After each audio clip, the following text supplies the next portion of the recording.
இப்போ 10th maths example 1.4 பார்க்குறோம். ஏன்னு சொல்லி ஒரு செட் கொடுத்துருக்காங்க. அந்த செட்டுக்குள்ளே என்ன இருக்குது, எத்தனை எலமெண்ட்ஸ் இருக்குன்னா 3, 4, 7, 8. அதே மாதிரி பின்னு ஒரு செட்டு கொடுத்துருக்காங்க. அதில் என்னெல்லாம் இருக்குன்னா 1, 7, 10. இப்போ என்ன கேட்டிருக்காங்க அப்படின்னா which of the following sets are relations from A to B. இந்த 3 இது கொடுத்துருக்காங்க இல்லையா ரிலேஷன், இது எல்லாமே இந்த A to B அப்படிங்கிற செட்டுக்கு ரிலேஷனா அப்படின்னு சொல்லி கேட்டிருக்காங்க. A to B அப்படின்னா என்ன அர்த்தம் அப்படின்னா A cross B. Okay, A to Bனா என்ன அர்த்தம், A cross B. அப்போ நம்ம ஃபர்ஸ்ட் என்ன கண்டுபிடிக்க போகிறோம் அப்படின்னா A cross B தான் கண்டுபிடிக்க போகிறோம். இப்போ ஏங்கிற செட்டில் என்னெல்லாம் இருக்குது, இப்போ இந்த சைடு நம்ம எழுதி வச்சுக்கலாம். ஏங்கிற செட்டு என்ன இருக்குது 3, 4, 7, 8. பிங்கிற செட்டில் என்ன இருக்குது 1, 7, 10. இப்போ இது ரெண்டுக்கு தான் நம்ம கண்டுபிடிக்க போகிறோம், A cross B கண்டுபிடிக்க போகிறோம். அப்போ ஃபஸ்ட்டு 3ங்கிற இந்த எலமெண்ட் எடுத்து இங்கே உள்ள எல்லாத்தையும் பேர் பண்ணணும். அப்போ என்ன வரும் 3, 1, 3, 7, 3, 10. ஓகே, அடுத்து நம்ம எடுக்கிறது 4. அப்போ 4, 1, 4, 7, 4, 10. அடுத்து நம்ம எடுக்கிறது 7. ஓகே, 7 எடுக்கும்போது 7, 1, 7, 7, 7, 10. அடுத்தது வந்து 8 எடுத்துக்கிறோம். அப்போ 8, 1, 8, 7, 8, 10. இப்போ இந்த ப்ராக்கெட்டை க்ளோஸ் பண்ணிடுறோம். இப்போ இந்த A cross Bக்கு இந்த செட்டெல்லாம் ரிலேஷனான்னு சொன்னால் இந்த A cross Bயில் இருக்க பேர் தான் இங்கே இருக்கணும். அது இருக்கான்னு செக் பண்ணுவோம். 3, 7 இங்கே இருக்குது, இங்கேயும் இருக்குது. 4, 7 இங்கேயும் இருக்குது, இங்கேயும் இருக்குது. 7, 10 இருக்குது, இங்கேயும் இருக்குது. 8, 1 இங்கே இருக்கு.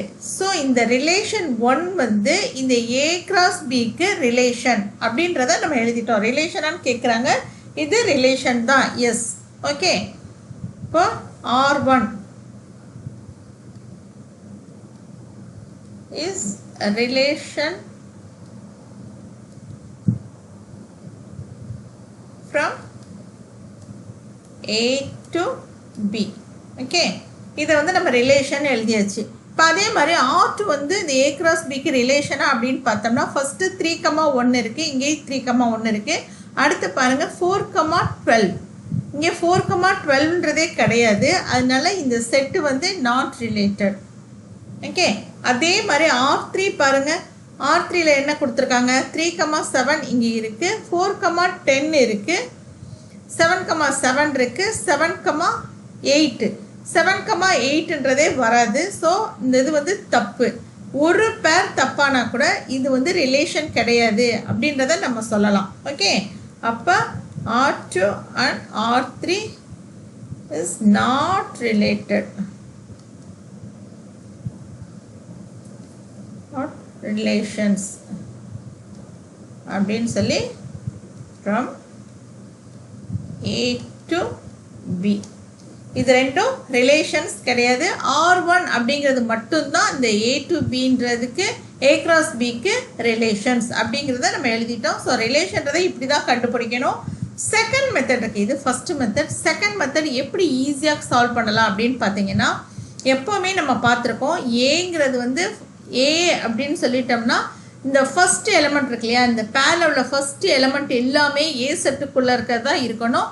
B அடுத்தது என்ன வந்திருக்கு B. அப்போ செகண்ட் எலிமெண்ட் எல்லாமே B செட்டில் ஒரு எதாக தான் இருக்கணும். அதை நம்ம செக் பண்ணாலே போதும். இந்த A cross Bன்றதை நம்ம ஒர்க் அவுட் பண்ணணும் கூட அர்த்தம், ஒர்க் அவுட் பண்ணணும் கூட அவசியம் கிடையாது. இப்போ R2ல பாருங்களேன், R2ல பார்த்தீங்கன்னா 3 இருக்குது இல்லையா, 3ங்கிறது A செட்டில் இருக்கானா இருக்குது, 1ங்கிறது B செட்டில் இருக்கானா இருக்குது. அதே இது இங்கே 4ங்கிறது வந்து A செட்டில் இருக்குது, 12ங்கிறது B செட்டில் கிடையாது. அப்போ நாட் ரிலேஷன்ஸ், அவ்வளோதான். ஈஸியாக நம்ம கண்டுபிடிச்சி போயிட்டே இருக்கலாம். அதே மாதிரி தான் இங்கே பாருங்கள் 7ங்கிறது A செட்டில் இருக்குது, 8ங்கிறது B செட்டில் இருக்கா, இல்லை. அதை பார்த்தாலே போதும், நம்ம ஈஸியாக கண்டுபிடிச்சிடலாம். இதுதான் வந்து இந்த ரிலேஷன்ஸ் வந்து கண்டுபிடிக்கக்கூடிய மெத்தடு. ஸோ எக்ஸாம்பிள் 1.4 முடிஞ்சிருச்சு. அடுத்து நம்ம எக்ஸாம்பிள் 1.5 பார்க்கலாம்.